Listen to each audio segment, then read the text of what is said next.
Morning everyone. Going to give you a little bit of an update. This is Pharoa campsite on the banks of the River Otter. We're actually about 3 hours away from one of the key destinations, Geiranger, which is one of the most impressive fjords. The only problem is the weather is scheduled to turn, and you can see that there are some quite scary grey clouds getting darker and darker.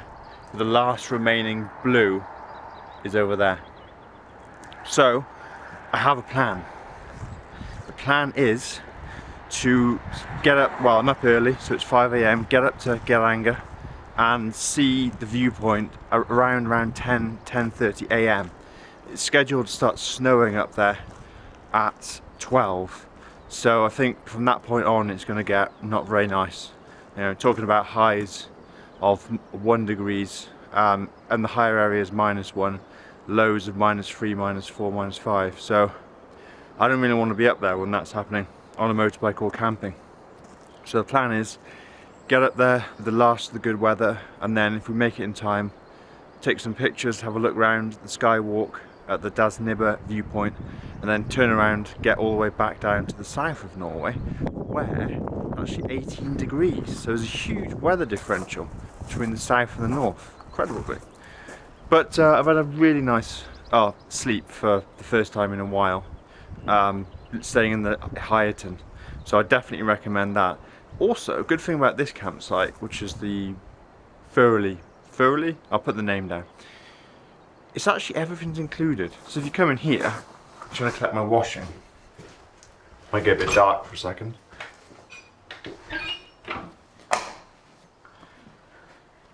So it's kind of basic, but you've got everything. Oh, there you go. You've got everything you need. You've got a little microwave, a hob on the top, washer, dryer, plate washing station, which I'll have to come to after breakfast. So I've washed and dried all of my clothes, which is really handy. So I'm pleased about that. The shower facilities are quite good as well.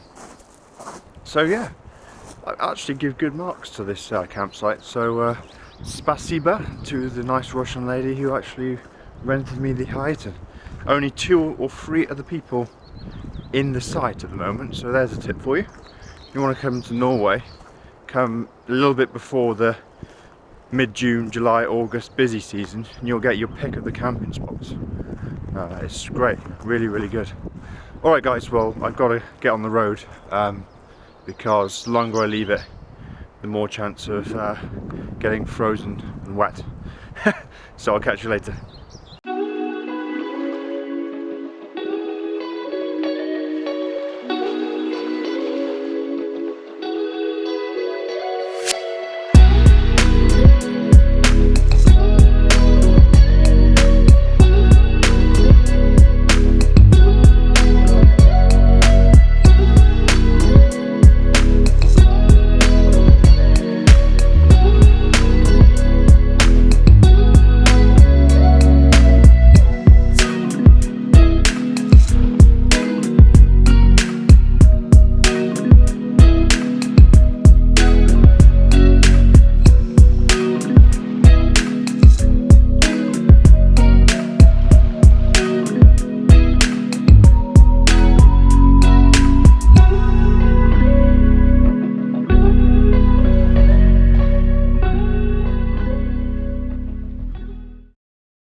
Right guys, that wind is fierce.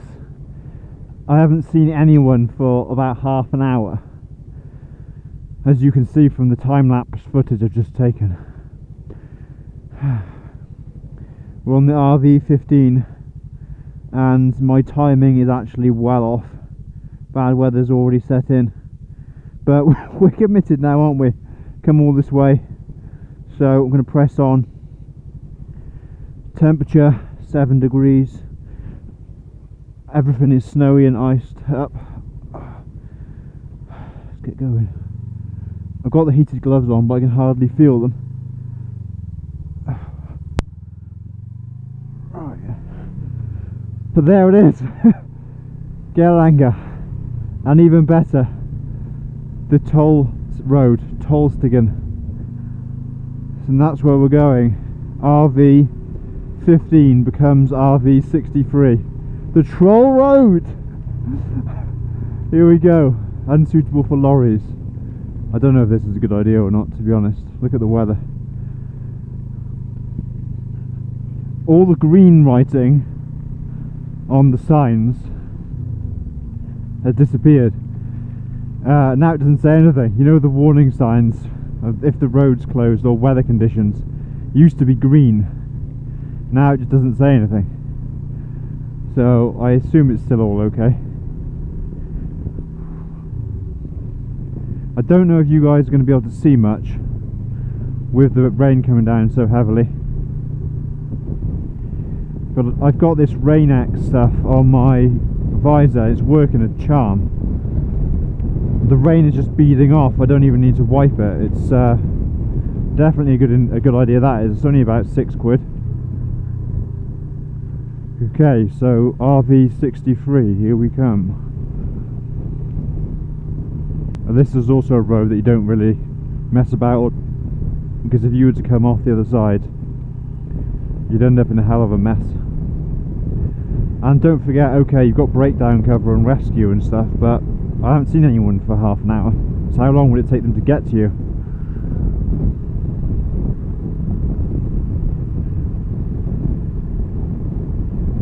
I mean, look at that over there.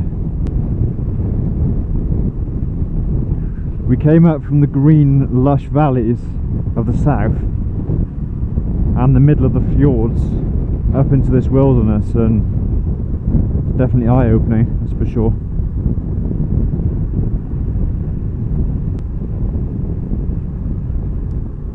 Yeah, I've got the heated grips on, but I can't even feel them. It still says 7 degrees on the bike's external temperature gauge.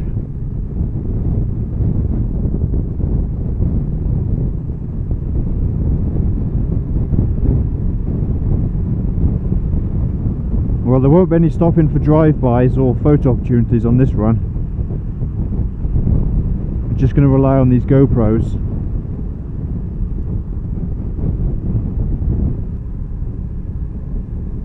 You can see why back in the day they thought that trolls lived up here.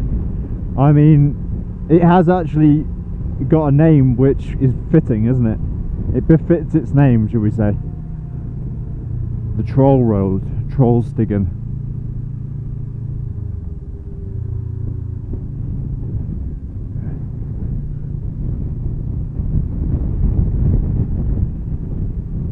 That mountain there almost looks like a wave. It's almost curling up, ready to crest over.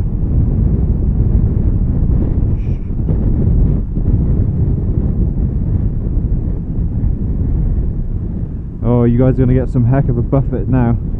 We've got 6 meters per second wind, which I don't even know how fast 6 meters per second is, but it's starting to buffet me. Whoa, there's one heck of a big frozen lake down there.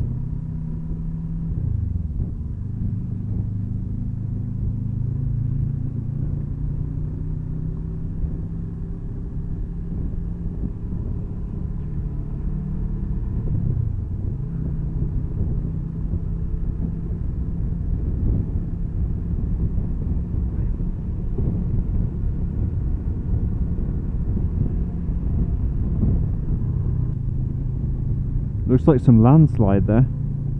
The snow's all muddy. I doubt that it's human activity causing that, so it must be a natural rock slip. Ooh.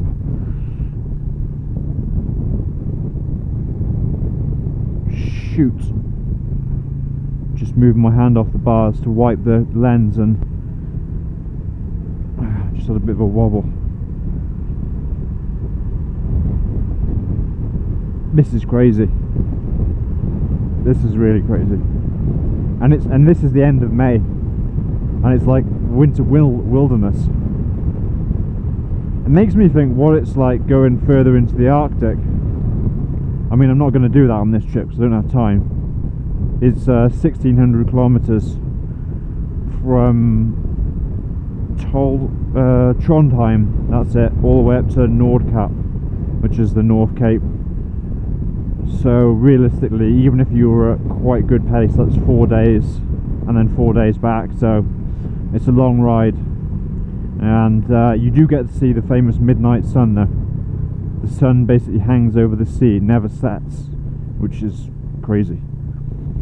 Right, let's just concentrate here, drop down gears, slowly roll through this bend.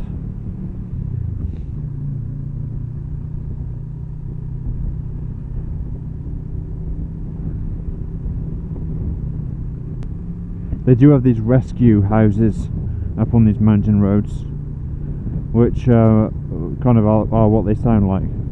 In a pinch, I think you can go there and seek refuge.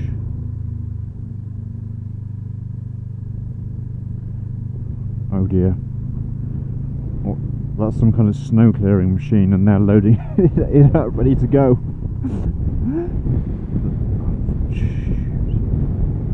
Oh, the snow's come off the mountain there, watch that.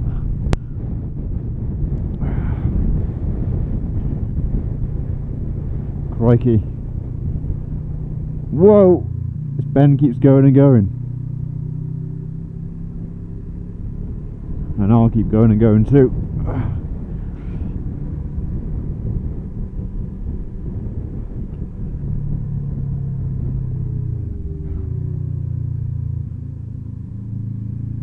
At least if you crashed, you'd go into the snow. But I have a feeling that the snowbank is actually harder than it looks.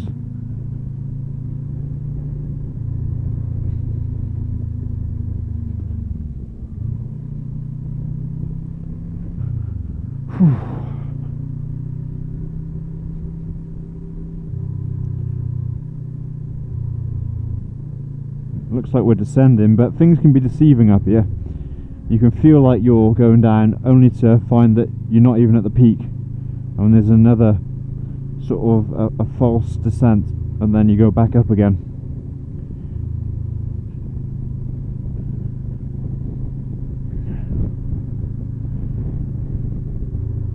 GoPros are really struggling here. This one's on 40% battery after 11 minutes. Normally they can do about 40 minutes in, say you were riding to Worcester to Leominster, they'll do the whole journey in a sort of June summer's day in the UK. Here, the cold is crippling them, it's 6 degrees. And it's, yeah, it's not the night. I mean, imagine you're up here at night time. Oh, the road's a bit bumpy.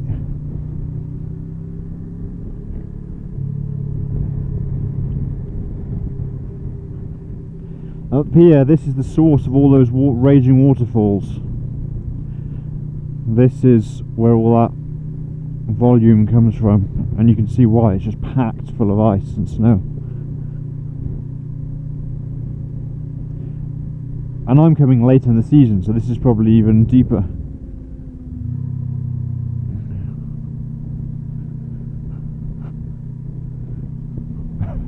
I've just thought, actually, I might have to come back this way. Glutton for punishment. Unless there's an alternative way back from Geiranger.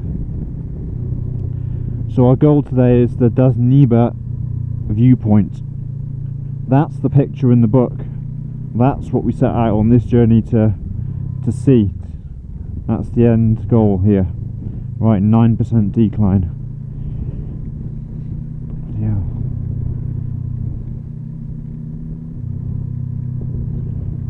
Oh. Something's really weird. My hands are really cold. These heated grips aren't touching it. Oh, shoot. Alright, gear should we try? Third. I don't want to rev too highly in second, so.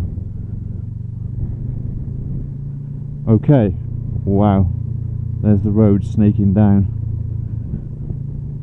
That must be the way down.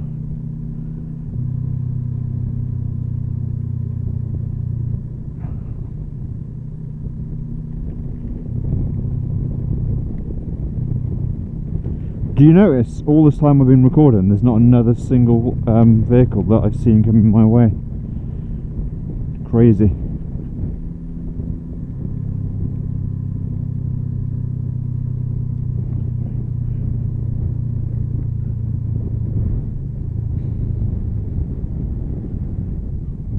Okay, so we're now entering Hairpin Central.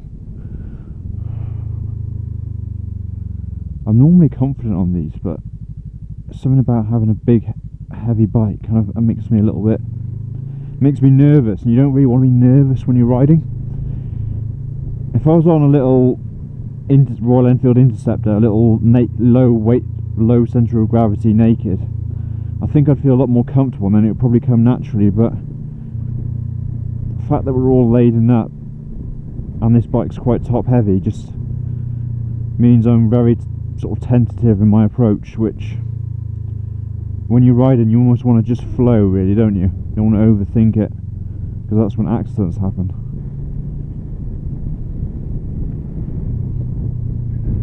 Bloody hell. Whoa.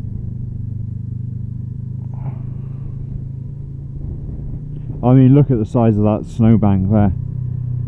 Where it's sitting, it must be 20 foot of snow there.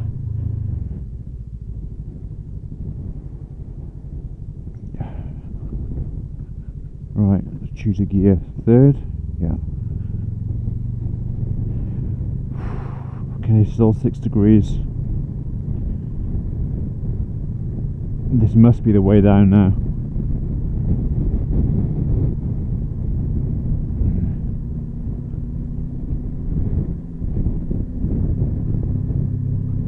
Thanks, phone. Sat nav just turned itself off. That's helpful.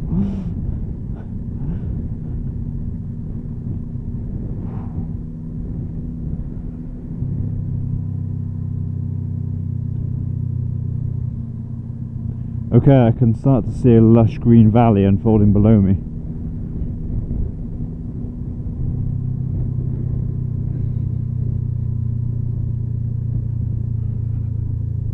Problem with this road is it's not actually that far to Geiranger, but it's a very slow road.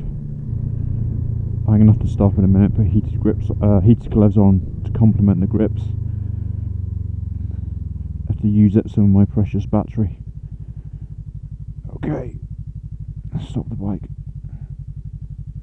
Just hold on to it because it's a little bit of an incline. Rear brake. Let's put Geiranger. Start. How long is it going to take us? 23 minutes? Oh yes, well done, Sean.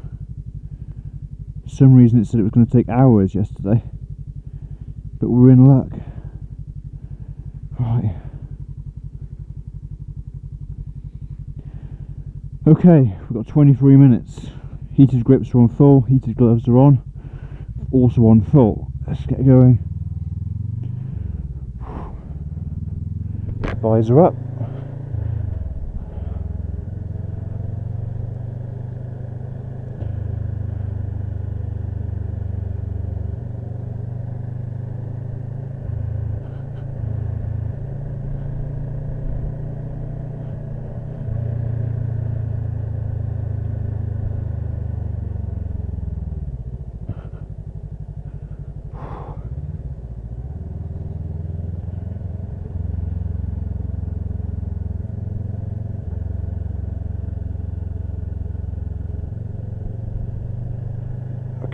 Visor's going back down again. Just getting water in my eyes. But yeah, you really need to see where you're going. Oh my god, we've got 10% now. Steepest so far on this whole trip. I'll just choose second for this one. Okay. Thank goodness there's no vehicles coming the other way, because I can use the full width of the road to make the turn. Oh, the gloves are kicking in, that's nice. Come on. Oh, spoke too soon. I defaulted then to going on the UK side of the road to get out of the way. So, unfortunately for that couple, got a bit of a surprise.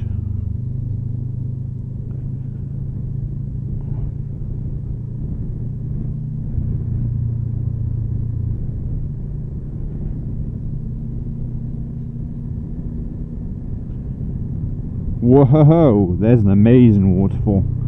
I mean, you can say that like every half an hour in Norway, but it's pretty impressive.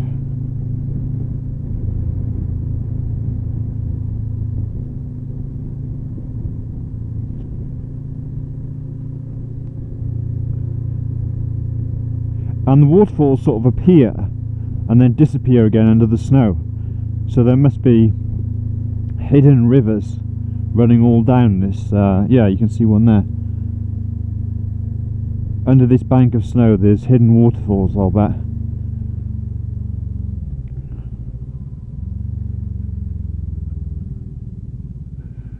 Okay, take the turn. Oh man. We're getting less wind now at least.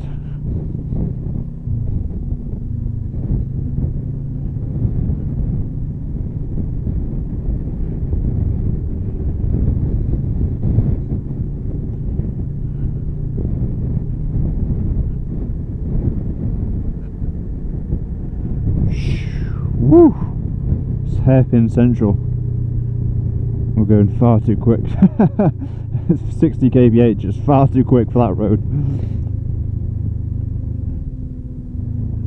Okay.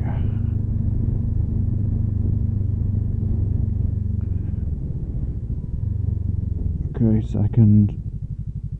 Ease around.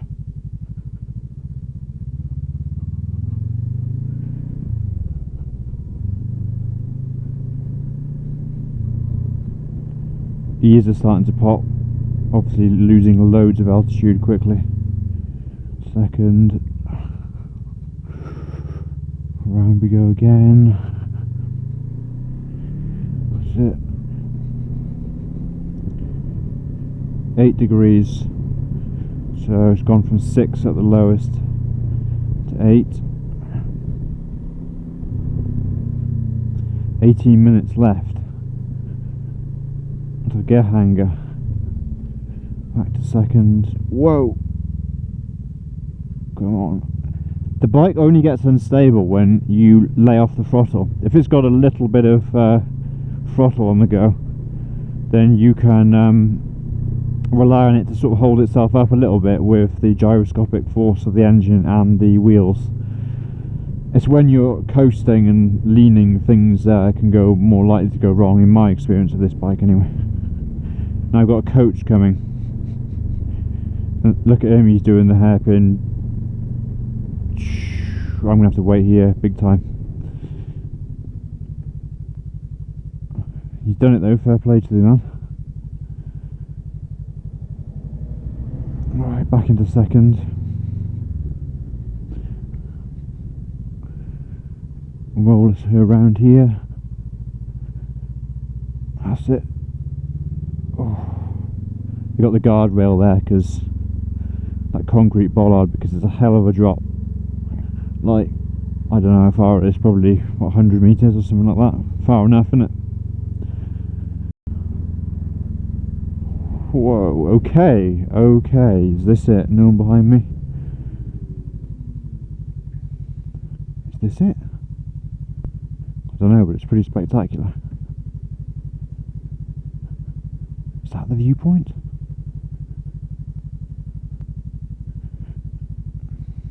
Whoa. Gosh, it's a long way down.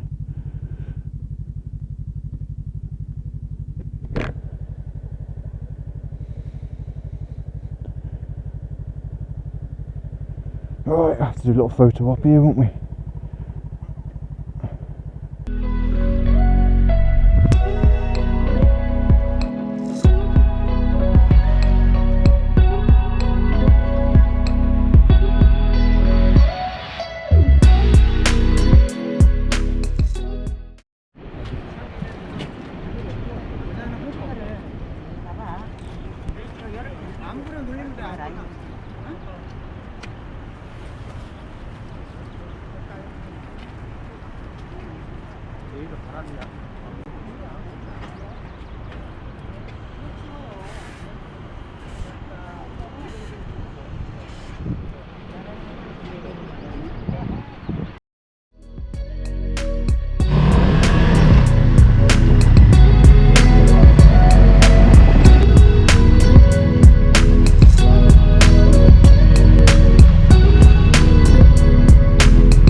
bad weather, we finally made it to Dasniba Viewpoint. I'm just going to pan around and show you. So this is what we were aiming for at the start of the day. Down there in the valley is Geiranger. That's where the cruise ship is, you can hardly see it. And then this side, over here, the fjord continues out, Geiranger Fjord.